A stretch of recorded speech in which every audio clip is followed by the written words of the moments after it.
Effectivement, Patrice, on peut d'abord s'étonner qu'il aura fallu 10 ans pour accoucher de ce texte, de cette directive. L'objectif est double, obliger les entreprises qui font appel à de la sous-traitance à respecter les droits humains, à respecter également les normes environnementales. Alors bien sûr, il y a des tas de marques qui ont signé un code de bonne conduite, mais cela se fait sur base volontaire.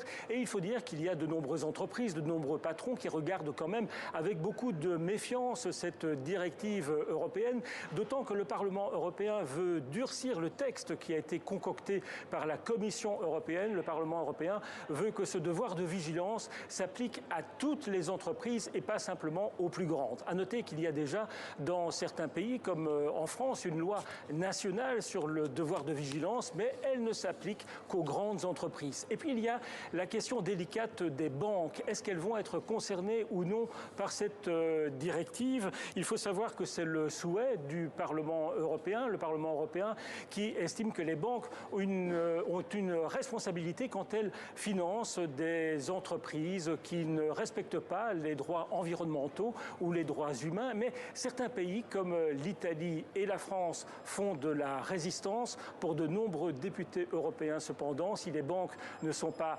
concernées par cette directive, ce serait un scandale.